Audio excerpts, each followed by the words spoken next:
voir ça.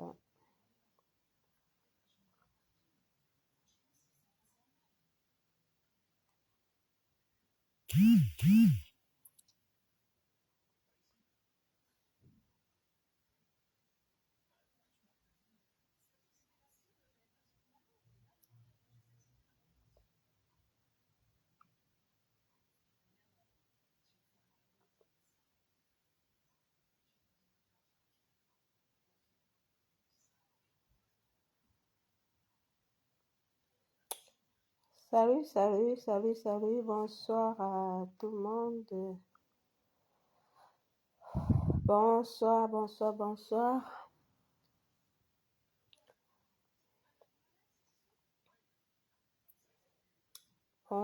Bonsoir, j'espère que vous allez bien.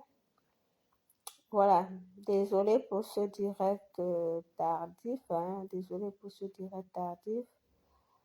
C'est juste que, voilà, il fallait qu'on passe le message ce soir. Donc, voilà. Ceux qui sont en train de dormir, ils vont regarder le direct demain matin. Voilà. Bonsoir Eugène, bonsoir.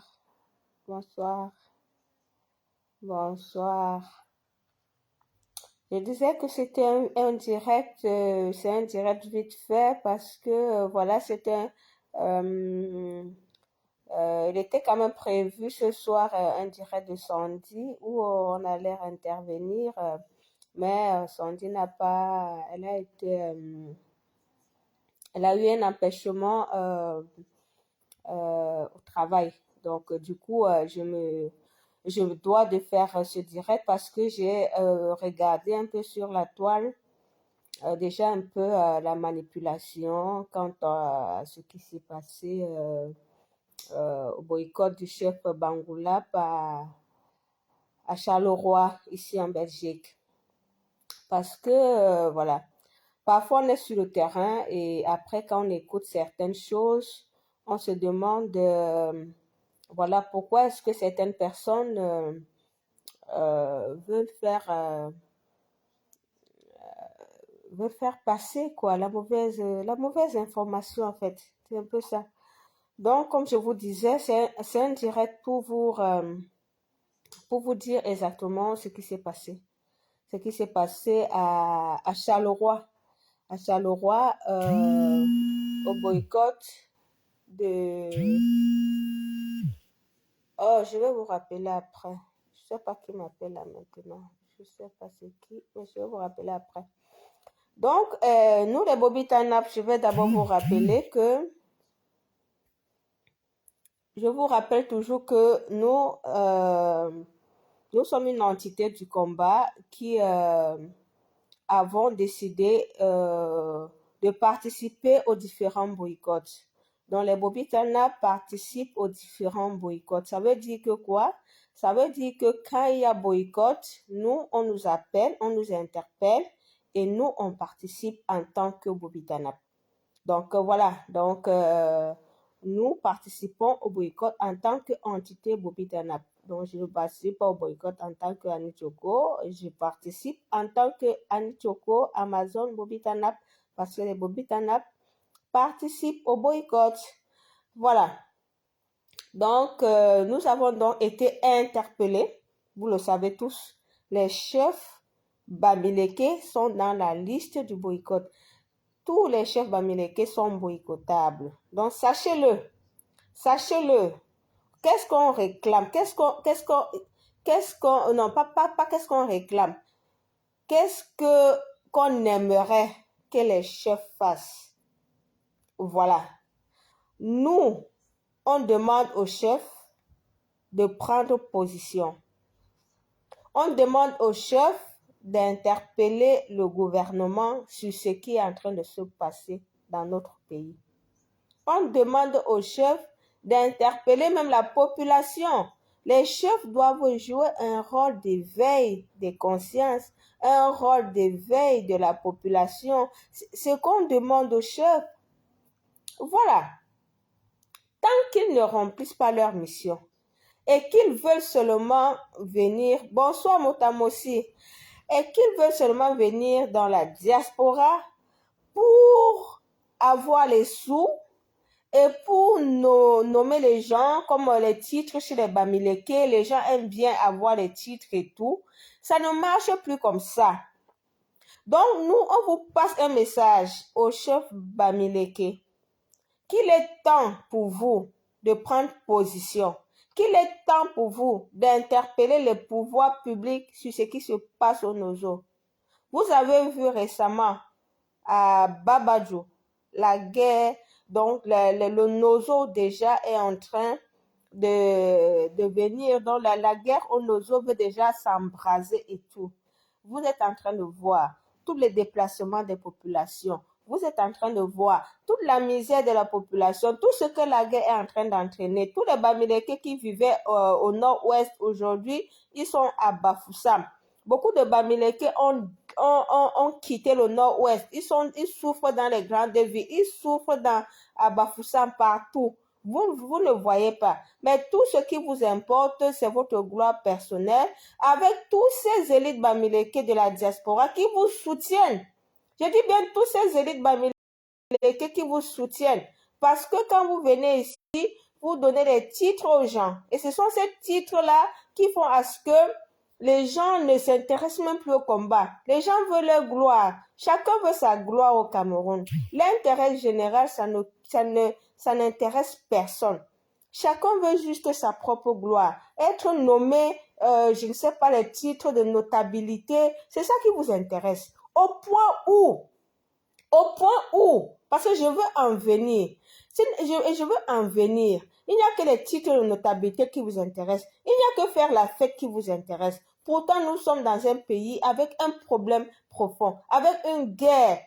On ne peut pas laisser que les gens continuent à s'amuser comme si de rien n'était. Vous ne pouvez pas fermer les yeux sur ce qui se passe dans votre pays. On va vous amener à être des citoyens. On va vous amener à être des humains. Parce qu'on constate que vous êtes déshumanisés. Vous êtes déshumanisés. Et vous vivez dans des sociétés où l'humain est au centre de tout. Vous vivez chez les Blancs, où le Blanc met l'humain au centre de tout. Et vous venez faire votre déshumanisation chez les Blancs.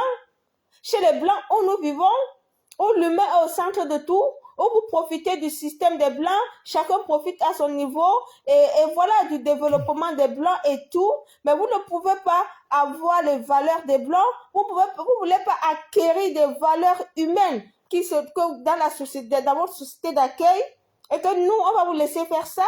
Non, ça ne se passe pas comme ça. Ça ne se passe pas comme ça. Voilà pourquoi nous vous boycottons. Nous vous boycottons parce que vous êtes déshumanisés. Vous êtes déshumanisés et nous allons vous humaniser. Nous avons pour mission d'humaniser le peuple camerounais. L'égoïsme, l'individualisme, tout ça là, ça va finir un jour. On va aussi vivre comme les autres pays vivent dans la collectivité. Pas la collectivité d'aller faire les fêtes. Pas la collectivité d'aller faire les funérailles, mais la vraie collectivité, la vraie solidarité. On va vous mettre ça dans la tête. Parce que il est inadmissible, inacceptable que quand vous soyez, que ce chef Bangoula soit sous le coup du boycott et qu'une famille combattante décide d'accueillir ce chef juste parce qu'on veut faire la fête, juste parce que les autres ne comptent pas, juste parce qu'on s'en fout, juste parce que c'est l'égoïsme et tout. Non. Il est inacceptable. Parce que cette fête était prévue dans une salle ici à Bruxelles. Mais vous avez vu que la salle, ça devait être boycotté. Vous avez transféré la fête dans un domicile.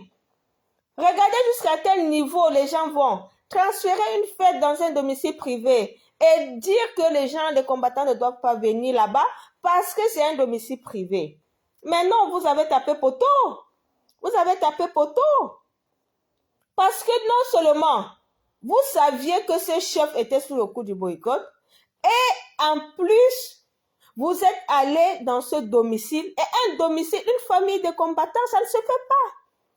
Quand je vois des gens parler, dire qu'on ne boycotte pas dans un domicile privé, j'ai envie de vous dire que ce n'était pas n'importe quel domicile privé. Ce n'était pas n'importe quel domicile privé. Nous sommes arrivés dans ce domicile privé, que je vous le dise bien. Nous sommes arrivés dans ce domicile privé. Bonsoir Neu Cameroun, bonsoir Kof. Nous sommes arrivés dans ce domicile privé. Nous avons été agressés par les combattants même. Donc, et ce sont les résidents même de ce domicile qui nous ont informés même qu'ils sont des combattants. Qu'ils sont des combattants comme nous. Et qu'ils ont fui Bruxelles pour venir jusqu'à Charleroi dans un domicile. Et que comment est-ce qu'on a pu arriver jusqu'à Charleroi? Donc, ce sont les combattants. Ils nous ont dit, si vous avez regardé les directs qu'on a fait sur la page, les autres pages du CCD et tout, vous allez comprendre que elles ont dit que nous sommes aussi les combattants comme vous. Elles ont dit ça. Nous sommes les combattants comme vous. Comment on a fui Bruxelles et vous venez nous suivre ici? Ça veut dire quoi? Vous comprenez même? Est-ce qu'elles se comprennent même en fait? Est-ce qu'elles se comprennent même en fait? Vous êtes des combattants. Nous décidons que les chefs sont à boycotter. Et vous décidez de recevoir un chef. Vous décidez de recevoir un chef parce que c'est votre chef. Donc ça veut dire que le boycott est devenu un boycott sélectif. Parce que les gens comprennent que ce n'était pas dans n'importe quel domicile. Ce n'était pas dans n'importe quel domicile. On ne peut pas décider de boycotter un chef. Vous prévoyez l'événement dans une salle et vous, en tant que combattant, vous ramenez ce chef chez vous, soit disant que ce sera un domicile. Mais non, ça c'est de la fourberie. C'est de la fourberie, ça, on ne blague pas avec la lutte d'un peuple. C'est de la fourberie, c'est même de la trahison. C'est même de la trahison. Ça veut dire que comment est-ce que le peuple va faire confiance aux combattants? Comment est-ce que le peuple va nous faire confiance? Comment on va légitimer ce que nous on fait? Ça n'a pas de sens en fait. Ça n'a pas de sens. Donc demain par exemple, si j'ai le chef de mon village, il vient. J'ai une fête où on va m'introniser, je ne sais pas, notabilité au village. Je sais qu'on va boycotter mon chef dans une salle. Je dis non, viens plutôt chez moi m'introniser. Mais attendez, est-ce que vous comprenez même? J'amène mon chef chez moi et mon chef m'intronise chez moi. Moi, une combattante, je sais que mon chef, c'est un sardinat. Mon chef doit être boycotté parce qu'il n'y a que le chef Sokudjo à l'ouest qui est un chef qui ne peut pas être boycotté. Il n'y a que le chef Sokudjo. En dehors du chef Sokudjo, tous les autres chefs, même si c'est votre chef, c'est un sardinat. Tous sont des sardinats parce qu'ils ne parlent jamais. On dit que qui ne dit mot consent. Tous sont des complices. Tous sont des complices de ce qui se passe parce qu'ils ne disaient rien. Ils ne disaient rien parce qu'ils protègent leurs intérêts. Oui, ils ne disaient rien parce qu'ils protègent leurs intérêts. Personne ne veut se tremper. Personne ne veut avoir le gouvernement à ses trousses. Personne ne veut. Mais c'est la misère du peuple qui doit être, que c'est le peuple qui doit souffrir en silence. Et c'est ce que nous refusons. Nous refusons. Nous sommes là pour humaniser ces chefs-là. Nous avons pour mission d'humaniser le peuple camerounais. Humaniser même avec les Camerounais. Parce que trop d'égoïsme. Chacun pense à sa gloire. Chacun pense à être mafo. Ceci, cela, porter les gros foulards, aller faire ceci, aller recevoir les chefs. Vous pensez qu'on est là pour blaguer? Vous pensez que notre pays, on est à l'heure où on doit rester pour faire les fêtes des titres de notabilité? Vous pensez qu'on est à ce niveau? On est dans un pays où on a un dictateur de 40 ans, il ne sait même plus marcher. Vous allez vous parler jusqu'à vous riez, vous buvez. Qu'est-ce que vous... Vraiment, qu'est-ce qui vous plaît même, franchement? Qu'est-ce qui vous plaît même? Et même vous pouvez me faire ça en respectant les autres. Vous savez qu'on est en train de boycotter quelqu'un. Allez me faire votre fête là, même dans la... Vous vous cachez. Mais vous venez vous exposer pour pouvoir nous ridiculiser. Parce que, voilà, ce sont des brigands, ce sont des ceci, ce sont des cela. Non, ça ne se fait pas. Le boycott, c'est quelque chose de sérieux. Le boycott a un but qui est sensibilisateur. Le boycott a un but mobilisateur. Donc, quand nous faisons le boycott, ce n'est pas pour faire la violence, mais c'est pour interpeller. C'est pour interpeller à plus d'humanisme, à ce que le plus faible soit écouté, à ce que le plus faible soit pris en compte dans notre pays. Parce que dans notre pays, celui qui n'a rien, celui qui n'est rien, n'a rien, n'est rien. Ce n'est pas normal. Et vous, toujours, on vit dans des pays où nous voyons aussi que quand quelqu'un ne travaille même pas, le gouvernement va se demander, mais la personne qui ne travaille pas, comment il fait pour vivre? Comment il fait pour vivre, cette personne qui ne travaille pas, cette personne qui a 8 enfants, cette personne qui a 6 enfants, comment il fait pour élever ses enfants? On se pose la question.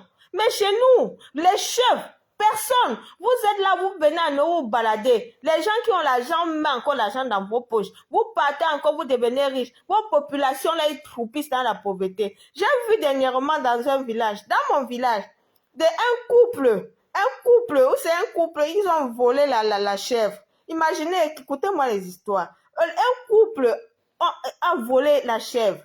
Et on a filmé ce couple-là, on a mis leurs photos sur les réseaux sociaux, on les a même tabassés parce que j'ai vu cette femme, elle était presque défigurée. Et ils avaient la chèvre comme ça qu'on avait attachée, on les a filmés avec, ça fait le tour des réseaux sociaux et tout ça et tout ça et tout ça. Mais j'ai dit, mais c'est quelle histoire ça? Comment vous pouvez accepter ça? Comment vous pouvez accepter cela? Un couple qui vole la chèvre. Vous prenez la photo d'un couple, vous balancez partout, mais si les gens volent la chèvre, vous devez les convoquer. Vous devez les convoquer à la chefferie et condamner cet acte de violence sur ce couple-là. Ils ont volé. Oui, ce sont des voleurs. Ils doivent être punis par la loi. Mais il faut empêcher que d'exposer des gens comme ça, de les battre, à ce que la population fasse... à ce que la population se fasse justice. Ce n'est pas normal. Voilà les actes dans lesquels nous, vous les chefs, on doit vous entendre. Voilà les questions sur lesquelles vous devez vous positionner. Parce que même les questions sociales dans vos propres chefferies, dans la gestion de vos populations, vous n'arrivez même pas à vous positionner. Vous n'arrivez même pas à prendre position. Vous ne gérez même pas bien la population. Mais vous êtes là seulement pour vos propres intérêts. Tout va en couille. Pour bien là-bas au pouvoir, 40 ans, ça va en couille au gouvernement. Ça va en couille dans les chefferies. Il n'y a rien, il n'y a pas de suivi. Vous êtes là pour vos propres intérêts. Mais non, ça ne va pas. Ça ne va pas du tout. Vous ne remplissez pas votre mission. C'est de ça qu'il s'agit. Tant que vous n'allez pas remplir vos missions, on va vous boycotter. Il n'y a pas c'est même pas un débat. Vous serez boycottés. Tant que vous ne remplissez pas vos missions, vous serez boycottés. Et tous les Camerounais, je vous dis, je vous parle aujourd'hui, vous les Camerounais qui supportez ces chefs-là, vous les Camerounais, quand vous trouvez dans les événements, vous venez nous agresser. Vous venez nous agresser. Je vous dis à vous les Camerounais là, qui venez nous agresser quand vous êtes dans les événements avec les chefs là, méfiez-vous. Le combat qu'on est en train de mener ici, ce n'est pas un amusement. Ce n'est pas un amusement. Donc, méfiez-vous quand vous venez dans les combats, dans vos fêtes là, et vous nous regardez comme si on était des bandits, comme si on était des terroristes. Vous venez, vous nous violenter. Méfiez-vous. Parce que... Mais c'est ça, oui, ces chefs-là, comme tu dis, maman Agnès, ils demandent même aux gens de ne même pas voter le MRC parce qu'ils veulent que le RDP se gagne. Et eux-mêmes encore, quand il y a les fraudes, c'est eux, ça passe par eux. Ça passe par eux, ils ne dénoncent même pas les fraudes. Ils sont avec le gouvernement. Ils sont avec le gouvernement, ce n'est même plus à discuter parce qu'ils veulent préserver les intérêts. Et les intérêts même qu'on ne voit pas. Parce qu'après, c'est la diaspora encore qui leur donne l'argent.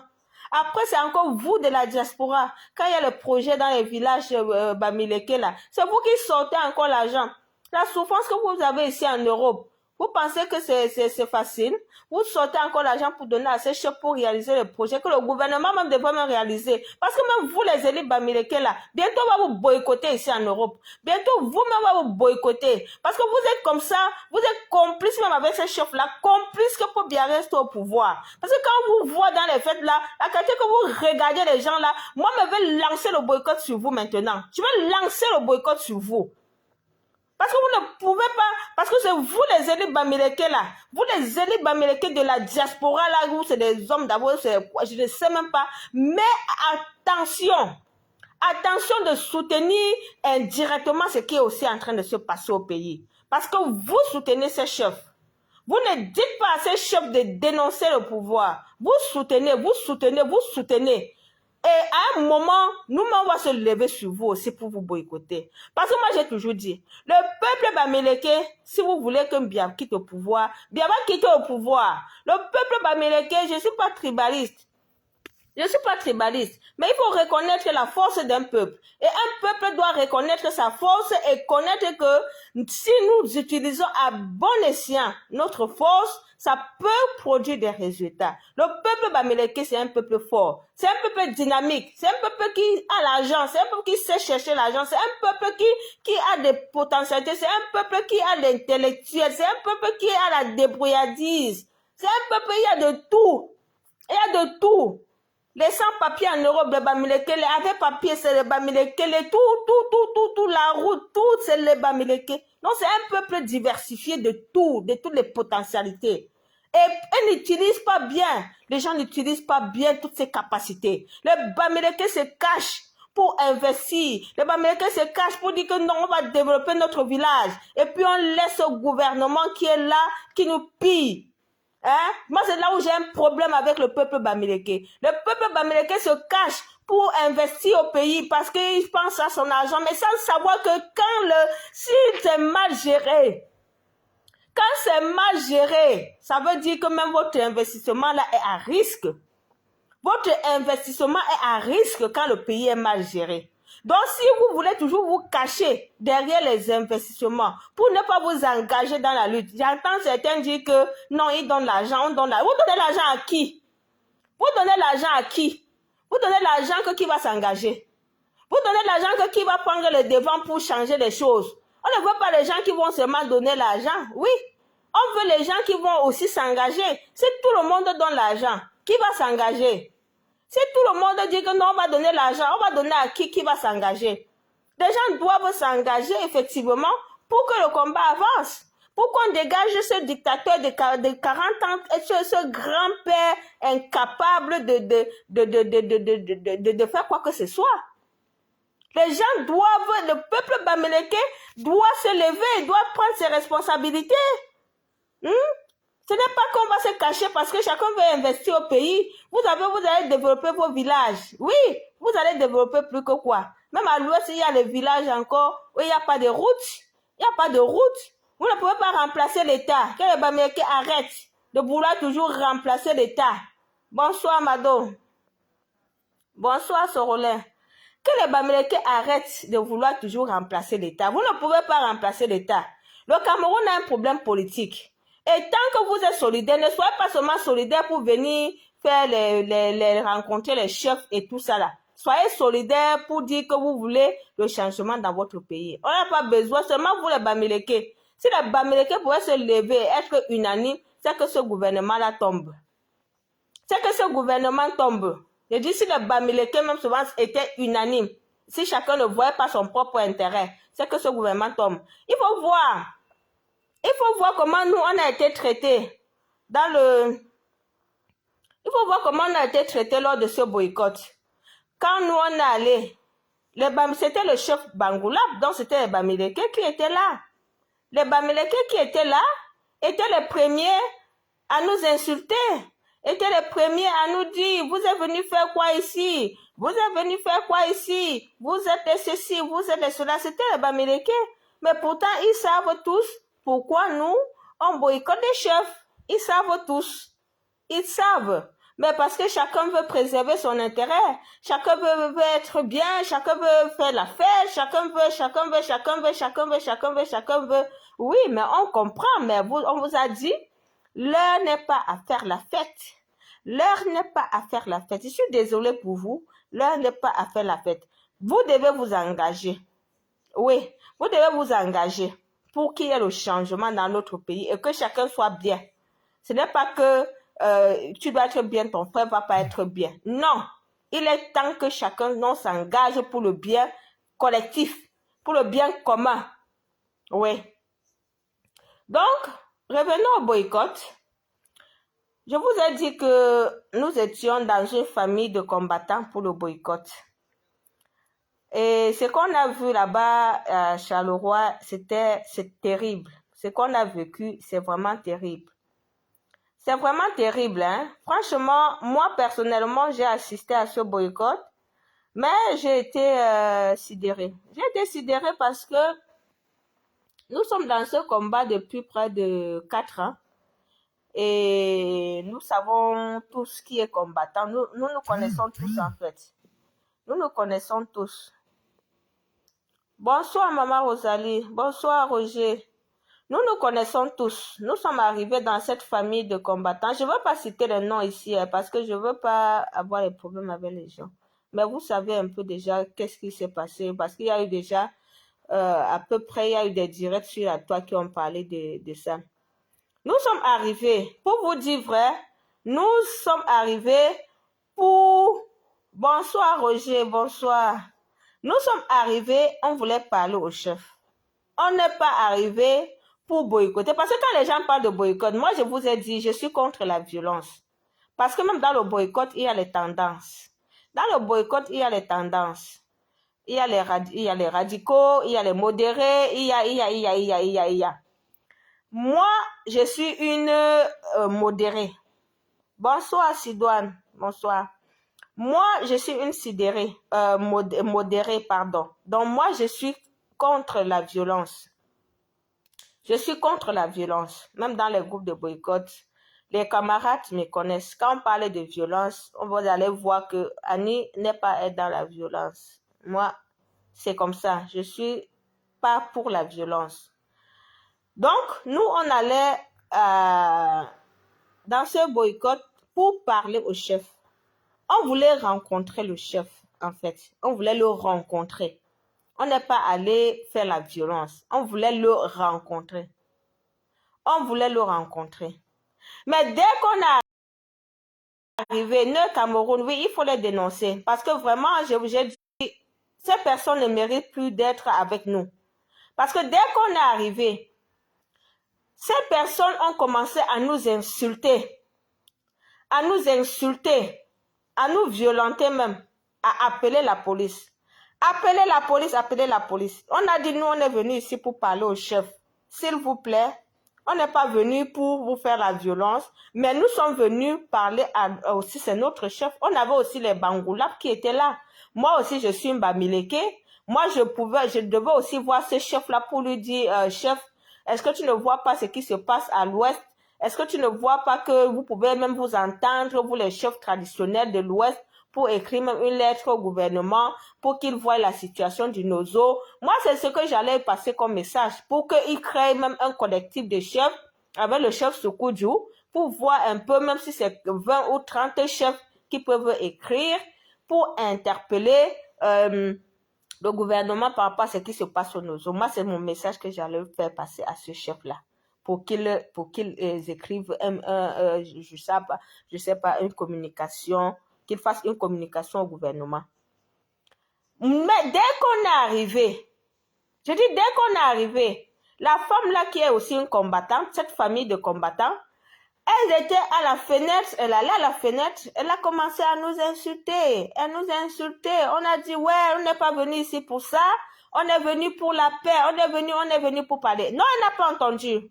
Moi, j'ai sorti mon téléphone. Pour ceux qui étaient dans le direct sur Bobby Tanap, vous avez sans doute remarqué. J'ai sorti mon téléphone. Je faisais mon direct. Elle a frappé maman. Elle a pris mon téléphone de force. Et Lucie Pauline est venue dire, voilà, il faut remettre le téléphone d'Annie. Qu'est-ce qu'elle t'a fait? Lucie Pauline est venue lui dire ça. Elle remet le téléphone d'Annie. Elle a dit, je ne le remets pas. Et quand elle dit, je ne remets pas, son cousin, qui est, je ne sais pas, son neveu, est venu maintenant brutaliser Lucie Pauline. Commencer à frapper Lucie Pauline. Et quand elle frappait Lucie Pauline, une de ses copines qui était près d'elle avait une bouteille de Bex comme ça, de bière à la main. Elle a versé ça sur ma figure, sur ma face, partout dans mes yeux. Une bouteille de Bex. Et puis je lui ai dit, mais madame, qu'est-ce que je vous ai fait? pour que vous me versiez la bex dans mes yeux. Qu'est-ce que je vous ai fait? Ils disent, pourquoi vous êtes venu ici? Mais on a dit, mais on est venu ici pour parler avec le chef. Est-ce que c'est votre chef à vous seul? Nous, on est venu lui faire passer un message. Pourquoi cette violence-là, en fait? Ils ont dit, partez, partez, partez, partez, partez, partez, on ne vous veut pas, partez, partez. C'est là où les combattants ont fait la réaction, hein? Les combattants ont réagi. Donc, si vous voyez dans les vidéos, certains actes de violence, c'est un peu la réaction des combattants. Parce que, pour me remettre mon téléphone, cette femme-là est restée avec mon téléphone. Hein. Elle n'a pas voulu remettre mon téléphone. Il a fallu qu'un combattant lui dise que... Non, il a fallu qu'un combattant prenne en otage un de ses cousins. Je ne sais pas si c'était son cousin, son neveu. Et donc, il allait prendre ce garçon, un garçon en otage pour lui dire, je tiens maintenant celui-ci, remettez le téléphone. Et c'est là où ils ont remis le téléphone parce qu'ils ne pouvaient plus récupérer leur cousin ou leur neveu, je ne sais pas c'était qui pour eux. Il était un... Donc, le monsieur, le cousin, il était pris en otage par un combattant. Il a dit, tant que le téléphone ne sort pas, ce monsieur ne part pas. Et le combattant, lui, il est fort, hein. Il est fort, donc il savait rien faire, en fait, en tout cas. Et du coup, ils ont remis mon téléphone et on a libéré le... Et on a libéré le combattant. Donc, on a eu un otage même là-bas pour peut-être pour 10 ou 15 minutes. On a eu un otage. On avait un otage de guerre. Je ne sais pas si c'est de guerre ou c'est de quoi. Et voilà là où ils ont remis maintenant mon téléphone. Et puis, on a dit à la police de Charleroi que... Ah, vous rigolez, c'était quand même terrible, hein? C'était quand même terrible. Donc, ils ont remis le téléphone. Et on a dit à la police de Charleroi que, voilà. Et je vous ai dit qu'on allait dans la paix. Parce que si on n'allait pas dans la paix, vous allez seulement voir les images. Il allait avoir beaucoup d'affrontements là-bas. Mais il n'y a pas eu. Parce que même l'esprit des combattants, qui sont souvent violents sur le terrain, ils avaient un esprit pacifique. Ils avaient vraiment un esprit pacifique. Parce que je vais vous raconter la scène quand on a voulu voir le chef. Parce que quand cela s'est passé, la police de Charleroi, je vais vous dire, il y a eu au moins 400 policiers, c'est pour ces 200 policiers, on était une vingtaine. On a eu au moins 200 policiers qui sont venus et on a vu comment ces gens-là ils sont allés dire à la police. Non, je ne sais pas ce qu'ils ont dit à la police, hein. Peut-être ils ont dit à la police qu'on était des criminels ou on était des terroristes parce que la qualité que la police est sortie, nous, on était dépassés. Ils ont dit qu'on était des terroristes, qu'on a souvent l'habitude d'aller dans les soirées chez les gens pour casser. Moi, je me dis, hein, je ne veux pas dire que c'est ça, mais je me dis que peut-être ils ont dit à la police qu'on a l'habitude d'aller chez les gens pour casser, les trucs comme ça. Moi, je me dis, parce que la qualité que la police est sortie, nous-mêmes, on était dépassés. Quand le chef, parce que je vais vous dire tout ça, le chef n'était pas encore là. Hein. Le chef n'était pas encore là. Donc, quand nous on venait, c'est au même moment que le chef arrivait. Mais le chef ne pouvait pas sortir. Ils ont lu l'heure. Je dis que le chef Bangoulab, là, il a lu l'heure hier. Parce que les micmacs qu'ils ont fait pour que le chef là, arrive dans la fête là, vous ne pouvez pas imaginer. Les négociations qu'il y a eu. Ils ne pouvaient pas imaginer. Ce chef-là est resté dans la voiture au moins 1 heure de temps. 1 heure de temps, il est resté dans la voiture. Pourquoi il accepte toutes ces tortures? Le même chef qui avait été boycotté à Paris et le même chef encore veut venir ici. Maintenant, bonsoir pasteur. Ça va, oui, ça va bien. Maintenant, le chef là, je vais vous expliquer comment le chef là a fait pour entrer. Parce que, hein, normalement, le chef là ne devait pas entrer. Mais, comme je vous ai dit, les combattants avaient un esprit pacifique. Ils ne sont pas venus avec la violence. Parce que même la femme qui a arraché mon téléphone là, je pouvais la gifler. Même la femme qui m'a versé la boisson dans mes yeux, je pouvais prendre, il y avait une bouteille à côté de moi. Je pouvais prendre ça, frapper sur sa tête. Je pouvais bien prendre la bouteille là et frapper sur sa tête. Mais je suis restée comme ça, j'ai dit, je ne suis pas venue ici faire la violence. Je ne suis pas venue ici pour faire la violence, mais je suis venue pour parler avec le chef. Oui, oui, je suis fatiguée. Je suis fatiguée. Oui, oui, oui, je suis fatiguée. Donc,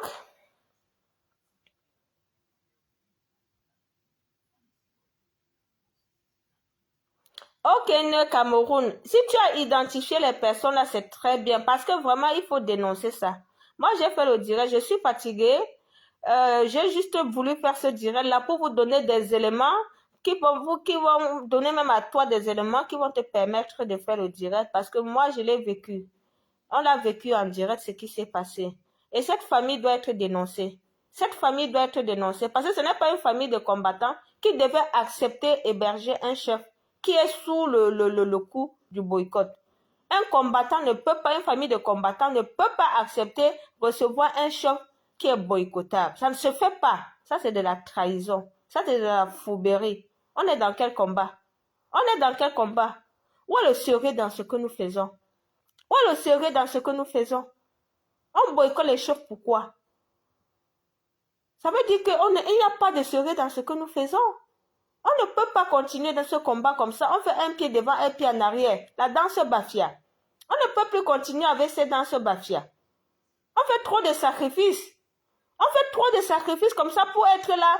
Imaginez-moi comment j'ai fait. On a fait 5 heures de garde à vue.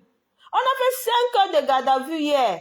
Quand je vous raconte même comme ça, je ne suis pas encore arrivée au niveau. Je vais vous raconter jusqu'à notre arrestation. Comment est-ce qu'on nous a arrêtés? Comment est-ce que la police de Charleroi nous a arrêtés? Quand on a fait ça, le chef, comme je vous ai expliqué, le chef était toujours dans la voiture. La police maintenant est allée négocier avec les combattants et les organisateurs. Maintenant, il fallait un dialogue. Donc, on a dit que le chef allait nous parler. Le chef allait nous parler. Apparemment, qu'est-ce qui n'a pas marché? On a délégué les combattants qui allaient parler avec le chef. Ils ont dit que les combattants avaient les téléphones. Que les combattants avaient les téléphones. Donc, ils ont fait un jeu comme ça. Pap, pap, pap, pap, pap. Ils ont fait un jeu. Pap, pap, pap, pap, pap. Le chef est entré. À ce moment-là, quand le chef voulait entrer, il y a eu intercation. Les combattants ont résisté. Ça, c'est là où on a gazé les combattants. On a gazé les combattants. On a même tiré les armes. Je ne sais pas comment vous appelez ça. Il y a un genre d'arme là qu'on a tiré sur les pieds des combattants, tiré même sur les ventres des combattants et tout. On a tiré, on nous a gazé, gazé, gazé, gazé, gazé, gazé. C'était terrible. C'était terrible. C'était en l'espace de 10 ou 15 minutes comme ça. Et le chef est entré. C'est à ce moment-là que la police a protégé le chef et bam, il est entré. Et il est entré même parce que certains combattants ont laissé, parce qu'ils ont dit qu'ils ne voulaient pas faire la violence sur ce chef. Parce que je vous assure que si il fallait même frapper ce chef, les combattants pouvaient le frapper, même devant la police. Mais ce n'était pas... Oui, les flashballs, exactement, maman Agnès. On a tiré ça sur les gens, gaz lacrymogène partout. Et puis, petit cafouillage, là, c'est là où le chef là est entré. Quand le chef est entré, on a dit, OK, ça va. Nous, on va rentrer. Au moins, notre message est passé. La police dit, OK, rentrez. Nous, on continue, on rentre. Voilà un combattant qui vient, le combattant, super combattant qui vient, Monsieur Niat, qui vient, il avance et il voit les combattants. Ça commence, les insultes, ça commence, les insultes, commence à insulter les combattants. Ah, vous ne faites pas ça. Voilà encore une bagarre qui veut commencer là, entre lui et les combattants. Voilà la police qui était déjà là pour dire, OK, ces gens-ci, je vous ai demandé de partir, partez. Donc voilà ça. Non, on ne boycotte pas chez un domicile privé. Pourquoi vous boycottez chez ma soeur? Pourquoi ceci, cela? Pourquoi ceci, cela? Pourquoi? Et la police est revenue. Je ne sais pas si le général Barra a filmé la scène. je sais pas, parce qu'à ce moment-là, beaucoup de combattants, vraiment, la police, là, tellement ils étaient nombreux qu'on avait même peur de sortir les téléphones. Donc, voilà, ça, c'est comment ça s'est passé. Je pense que Général Barra devrait avoir filmé la scène. Je pense qu'elle a filmé la scène. Ou Solo, je sais pas trop. Solo ou Général Barra, je sais pas trop. Mais je pense que c'est à ce moment-là, quand il est venu, que ça a encore créé un désordre parce que nous, on allait déjà prendre nos voitures pour rentrer, c'était terminé la manifestation. Mais c'est à ce moment-là qu'il est venu, il a recommencé à insulter les combattants, à insulter que la police est encore venue, la bagarre devait encore déclencher. Bim! Voilà là où les arrestations ont commencé. Voilà là où les arrestations ont commencé. On ne devait pas nous arrêter. Les arrestations ont commencé là-bas. On a commencé à nous arrêter. On a commencé à nous brutaliser. On a commencé.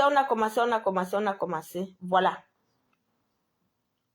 Donc, s'il était venu, j'ai suivi le direct d'un combattant là, de Omer qui disait que, pardon, si un combattant ne veut pas boycotter, par exemple, si c'est ton chef qui vient et tu ne veux pas boycotter, passe ta route. Passe ta route. Passe ta route. Tu ne peux pas être un combattant. On boycotte ton chef ou bien je ne sais pas qui, ta personne. Tu viens dire que non, on ne doit pas le boycotter. Ça ne se fait pas. Le boycott n'est pas sélectif. Le boycott n'est pas sélectif. Le boycott, tout le monde est boycottable. Tous les chefs sont boycottables. Donc même si c'est mon chef qui vient, moi si je ne veux pas le boycotter, je ne viens pas ce jour. Je peux choisir de ne pas venir. Et les mêmes personnes ont boycotté ce chef-là, il y a quelques années. Mais est-ce que vraiment les gens comprennent même le sens même de ce combat? Est-ce que les gens comprennent même le sens de ce qu'ils font? Parce que les mêmes personnes ont boycotté ce même chef. Est-ce que la guerre du Nozo est donc finie? Le même chef que vous avez boycotté il y a 2 ans ou 3 ans, aujourd'hui vous ne le boycottez plus. Vous le boycottez alors pourquoi? La question que je veux poser aux gens, à l'époque où vous avez boycotté ce chef, c'était pourquoi que vous l'avez boycotté? Il était toujours venu en Europe. Nous, on était toujours en train de revendiquer la guerre la fin de la guerre au Nozo. Il y a vraiment la vraie sorcellerie dans ce combat, maman Agnès. La vraie sorcellerie. Ce combat, hein, tu ne comprends plus rien. Tu ne comprends plus ce combat. Parce que moi, je me lève aujourd'hui, je boycotte le chef. 1 an après, le chef là vient. La guerre au Nozo n'est pas finie. Les chefs sont encore sous le coup du boycott. C'est moi qui peux encore empêcher que le chef là, on ne le boycotte pas. Je m'assois encore avec lui, je parle jusqu'à jurer. Je suis un combattant, je suis quoi? Dites-moi, le combat c'est l'amusement? On est dans un combat de conviction. On est dans un combat de conviction. On nous a vraiment, comme tu dis là, Jean-Christophe, une révolution à argent, mensonge et trahison. C'est vraiment ça. Argent, mensonge et trahison. Argent, mensonge et trahison. On n'est pas venu dans cette révolution. En tout cas, moi, je ne suis pas venu dans cette révolution pour être victime des actes des combattants. Je suis venu dans cette révolution pour lutter contre l'injustice, pour lutter contre la dictature. Ça, ce sont mes convictions. Mais je ne suis pas là au gré des sentiments des gens. Non. Je ne suis pas là pour gérer les émotions des gens. Non. Personne n'est venu dans ce combat avec une autre personne. Hein? Nous nous sommes levés chez nous. Chacun s'est levé. Chacun se lève pour ses propres convictions. Et ça, vous devez respecter cela. Si vous n'avez pas de conviction, vous dégagez. Si vous n'avez pas de conviction, vous dégagez. Cette lutte a déjà assez souffert. Cette lutte a assez souffert comme ça. Il est temps que les choses changent. Il est temps que vraiment, que ceux qui ne peuvent plus rien, ceux qui n'ont pas de conviction, ou ceux qui sont, je ne sais même pas quel mot utiliser, ou ceux, je ne sais pas pourquoi vous êtes dans ce combat, je ne comprends pas vos contradictions. Voilà, que vous puissiez aller vous reposer. C'est pas obligé d'être un combattant, vous n'êtes pas obligé, c'est pas une profession, c'est pas un métier. C'est pas un métier.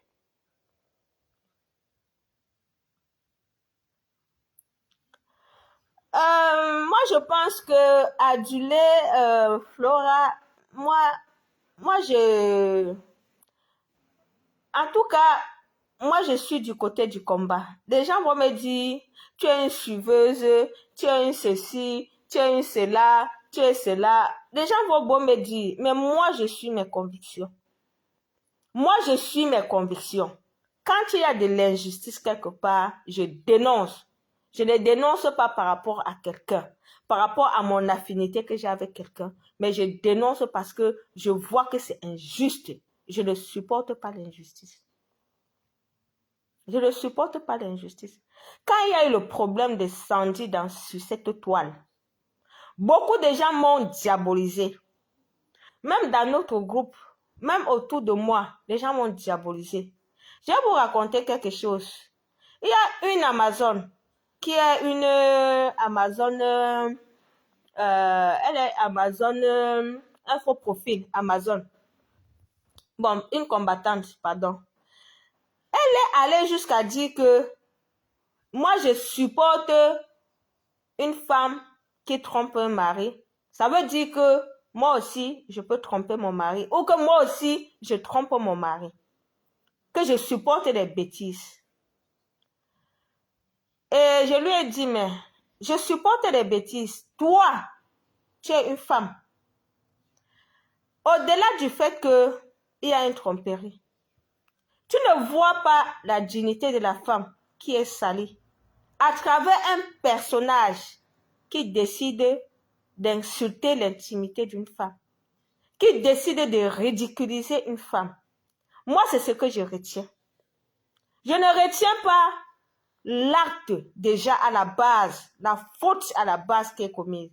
Parce que la faute qui est commise par cette personne dont tu veux nous faire croire, ça n'autorise pas, ça ne légitime pas, ça ne donne pas le droit à quelqu'un d'insulter publiquement la dignité d'une femme. Ça, c'est de l'injustice. Et c'est cette injustice que nous devons dénoncer. J'ai parlé aux Amazones qu'il y a eu ce problème-là sur la toile. Beaucoup de personnes ont été dans le jugement. Certaines Amazones ont été dans le jugement. Mais elles n'ont pas porté leur casquette de femme pour défendre la dignité de la femme qui a été touchée. Voilà. Donc moi, je vais vous dire que je suis dans ce combat pour mes convictions. Je suis dans ce combat pour défendre ceux, les faibles. Pour défendre les faibles.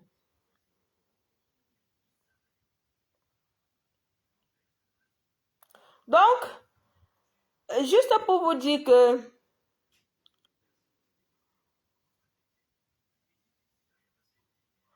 mais est-ce que nous ne sommes pas dans... écoutez un peu, hein, parce que vraiment, quand on parle du combat, le combat, c'est que vous voyez... je ne veux même pas entrer dans les détails pour parler des gens, de telles personnes, de Marx, de Calibri. Moi, je ne veux même pas entrer. Moi, je vous ai dit que je ne suis pas dans le combat pour parler des gens. Mais moi, je suis dans le combat pour poser des actions qui vont dans le sens de mes convictions. Et si c'est n'importe quel combattant, qu'on m'appelle, l'action de ce chef Bangoulap, on m'a appelé le samedi soir. On m'a appelé le samedi soir à 22h. Je vais vous dire que je ne savais même pas que les gens venaient de Paris. Je ne savais même pas. Parce que tellement il y a souvent des problèmes dans le combat qu'il y a des groupes WhatsApp qui se créent tout le temps. Chacun part, il est énervé, il crée son groupe WhatsApp. Chacun part, il crée son groupe WhatsApp. Chacun part, il crée son groupe WhatsApp de travail. Moi, j'ai déjà décidé que s'il y a une action sur le terrain, vous m'appelez, je vais à l'action. Je ne suis pas dans les groupes WhatsApp pour discuter des gens. Celui-ci a fait comme ça, celui-ci. Il y a trop de déception dans ce combat. Chacun a sa dose de déception. Je ne veux pas juger les gens. Je ne veux pas juger les gens. Je ne fais pas un combat de personnes, mais je fais un combat d'idéologie. Je combats pour chasser Mbia au pouvoir. Je ne combats pas pour faire plaisir à un combattant ou pour suivre un combattant ou pour. Voilà. Donc, on m'a appelé samedi, vendredi, on m'a appelé samedi à 22h. C'était à l'heure-ci qu'on m'a appelé. On m'a dit, Annie, il y a le boycott du chef Bangolab demain. On se retrouve demain. Oui, j'ai porté ma tenue de combat, oui, parce que ça faisait longtemps qu'on n'avait pas porté cette tenue-là. Tu as vu, tous les autres avaient les tenues traditionnelles, mais moi, je dis, je pars sur le terrain, je pars au terrain, sur le terrain du combat, et ça m'a donné raison, hein, parce que si j'avais porté des tenues comme des cabas et tout ça, la qualité que la police de Charleroi m'a jeté au sol, mamma mia, j'allais lire l'heure là-bas, hein. J'allais lire l'heure avec si j'avais porté les cabas ou c'est quoi là, j'allais lire l'heure là-bas. Parce que quand je vous ai dit, quand le combattant là est venu, le désordre a commencé, la police est venue nous arrêter. C'était maintenant le sauve qui peut. C'était le sauve qui peut. Donc la police m'a d'abord jeté par terre. Je suis tombée, donc on m'a jeté au sol, on m'a menotté. On m'a menotté, pam, pam, pam, pam, pam, pam. J'ai dit, mais qu'est-ce que j'ai fait? Ils ne voulaient même plus rien écouter. On m'a seulement menotté. Ils ont bien serré ma main, même jusqu'à maintenant. J'ai même mal encore ici au bras. Et ils nous ont amenés au poste de police, à la cellule. On ne nous a rien demandé. On nous a jetés dans une cellule. Une cellule infeste vraiment. Je ne savais même pas qu'il y avait ce genre de cellule encore ici en Europe. Je vais dénoncer la police de Charleroi là. C'est une police raciste, une police vraiment qui a abusé. Ils m'ont mis dans la cellule. Dans la cellule là, il y avait le pot où tu faisais les pipis. À côté de toi, hein, il y avait le pot des pipis là à côté de toi. Et quand tu faisais les pipis là, tu restais encore là-bas avec ça. Tu restais encore avec ça à côté de toi, le pot des... C'était vraiment la torture ça. Vraiment, ce que moi j'ai vécu là-bas à Charleroi, c'était vraiment la torture. Cette cellule-là, je n'ai jamais fait une cellule pareille. Donc voilà. Attends, je lis vos commentaires.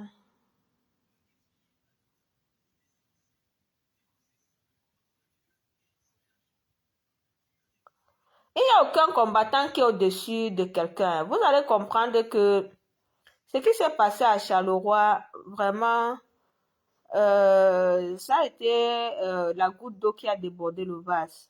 Maman Rosalie. Ça a été la goutte d'eau qui a débordé le vase. Il n'y a pas de super combattant pour le moment dans le combat. Le combat a tellement vécu des péripéties que pour le moment, il n'y a pas de super combattant. S'il y avait avant, il n'y a plus de super combattants. Parce que les non-name ont pris les choses en main dans le combat. Sans les non-name, ce combat serait mort. Sans les non-name, ce combat serait mort. Il n'y a plus de super combattants.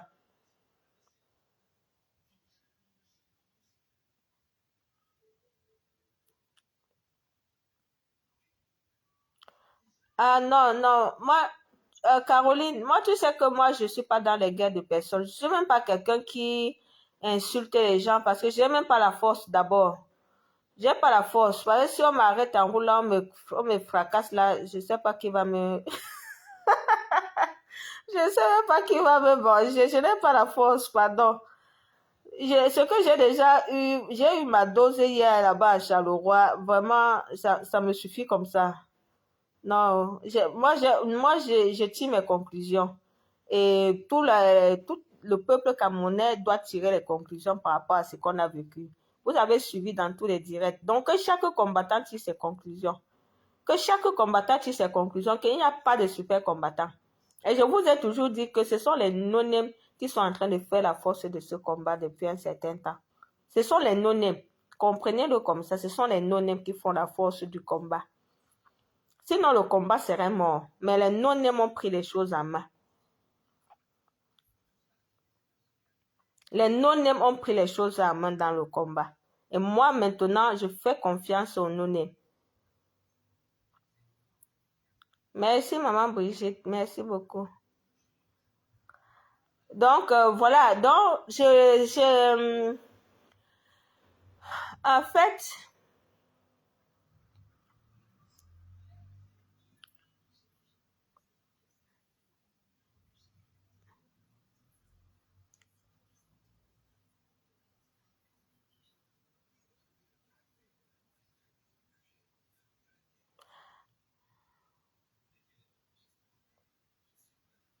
donc voilà, le boycott s'est bien passé, hein. Donc, voilà, pour conclure, je dirais que le boycott s'est bien passé. Il y a eu une belle délégation de Paris. Il y a eu une belle délégation, représentation de Paris qui était là. Et voilà, donc le combat est assez dynamique maintenant. Le combat est assez dynamique et vraiment les gars sur le terrain étaient confiants. Les gars étaient confiants et il y a un rendez-vous le 9 juillet. Il y a un rendez-vous le 9 juillet à Paris. Encore ces chefs-là seront au Quai Branly. Je pense qu'ils seront au Quai Branly le 9 juillet. Et je sais pas, oui, je pense qu'ils seront... Non, le 10, je sais pas trop. Mais je sais qu'il y a quelque chose qui est imminent là à Paris. Voilà, donc...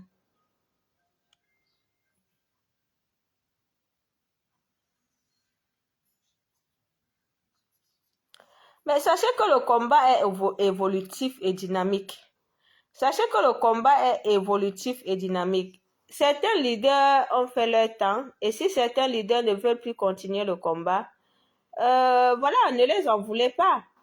Mais le problème, c'est que si tu ne veux plus continuer, il ne faut pas venir détruire ceux qui veulent continuer en fait. Si un leader décide de ne plus combattre, qu'il ferme sa bouche. J'ai toujours dit ça. Tu ne peux pas décider de ne plus combattre et critiquer les autres qui combattent ou bien être sur le terrain et combattre ceux qui combattent.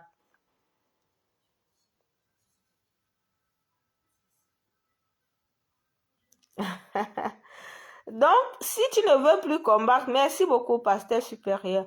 Si tu ne veux plus combattre, tu restes chez toi ou tu regardes les actions et tu ne donnes même pas ton avis. Si ton combat est au 237, tu mets tes actions au 237 et tu fais la promotion de tes actions au 237.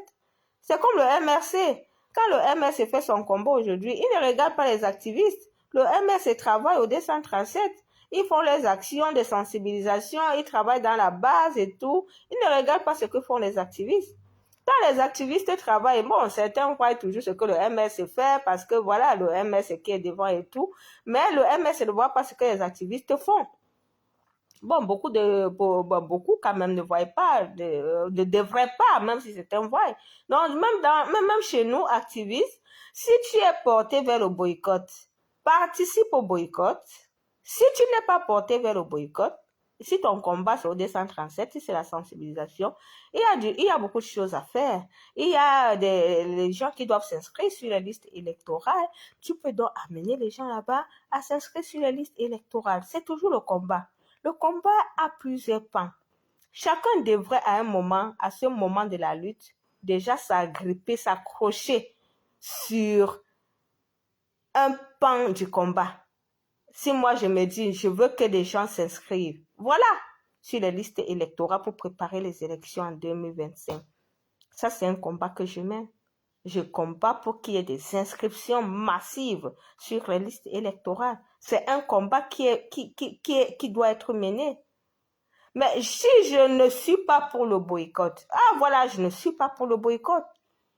Je peux apprécier, je peux donner des idées pour dire, ok, vous pouvez changer votre façon de faire. Si vous faites un boycott comme ça, je peux faire des idées, je peux vous donner des idées pour améliorer votre boycott. Mais maintenant, je ne peux pas dire, non, on ne boycotte pas ça, on ne boycotte pas ci, on ne boycotte pas ci, comme si c'est moi le maître, comme si c'est moi qui sais tout, comme si c'est moi qui donne le rythme, comme si c'est moi qui donne le ton, comme si c'est moi qui... Mais non, je suis désolée. Je suis désolée, il n'y a pas quelqu'un qui donne le ton ni le rythme à ce combat. Je suis désolée. Ah oui, même si c'était comme ça avant, non, ça ne se passe pas comme ça. Chaque combattant ici, quand il y a une décision, ça se discute. Ça se discute. Et je vous le dis toujours, les décisions se prennent toujours dans des groupes. Personne ne se lève pour dire que je vais aller boycotter le chef ou bien je décide de... Non. Toutes les décisions se prennent dans les groupes après discussion. Et après discussion, il y a un vote. Il y a un vote. Et quand il y a le vote, maintenant, si la majorité remporte, toi qui n'as pas été pour le vote, tu dois te plier. Tu dois te plier. Si on te dit qu'on va boycotter le chef, même s'il part dans un domicile privé, on sait déjà où il va partir. Hein? Tu dois te lever en tant qu'un super combattant pour dire que non, vous n'allez pas dans un domicile, non, les boycotts. Toi qui? Toi qui? Hein? Vous voyez l'organisation du boycott, le CCD, les entités du combat qui sont impliquées, le CCD, les Amazones officielles, les basses, les Bobitanap, au moins 5 entités du combat. Les gens s'asseyent, font des réunions et on conclut à la fin qu'on doit boycotter. Tu viens, tu dis que vous êtes qui pour boycotter? Toi qui? Toi qui? C'est parce qu'on vous a laissé dans les individualismes. Vous pensez que l'individualisme construit quel pays? Quand on a pris une décision de groupe, tu dois te plier. Tu te plies à la décision du groupe parce que ton intelligence ne dépasse pas l'intelligence de 10 personnes, des entités. Toi, tu es même un individu. Ton intelligence ne dépasse pas l'intelligence des entités du combat, de 10 personnes. Une société se construit quand il y a les bases solides. Et les bases solides, c'est la transparence. Les bases solides, c'est la démocratie, c'est le vote. Quand il y a un problème, on passe au vote. Et la majorité remporte et on respecte cela. Ça, c'est les bases de la société. Voilà comment toute organisation fonctionne. Toute organisation fonctionne sur ces bases de démocratie qui est le vote. On le fait, mais comme nous, on est dans une société de moi, je. Toi qui? Pour venir mettre un doute, pour venir boycotter une décision de moins 10 têtes de combattants, pour dire que non, toi qui? On a donné beaucoup d'espace aux individus dans ce combat. On a donné de l'espace. Les gens devraient respecter les entités de combat. Les gens devraient respecter la décision de la majorité. Voilà Lady Ponce, par exemple. Je vous prends l'exemple de Lady Ponce. Lady Ponce, son cas a causé tellement de problèmes dans la révolution, dans le groupe de boycott que on a fait une réunion. On est passé au vote. Ta demande est où? Je ne vois pas ta demande. Envoie la demande, je vais la prendre. Né Cameroun, je ne vois pas la demande. Envoie, si tu envoies, je... Ah, attends. Ah, ok, je l'ai vu. Ok. Ok, j'ai pris la demande.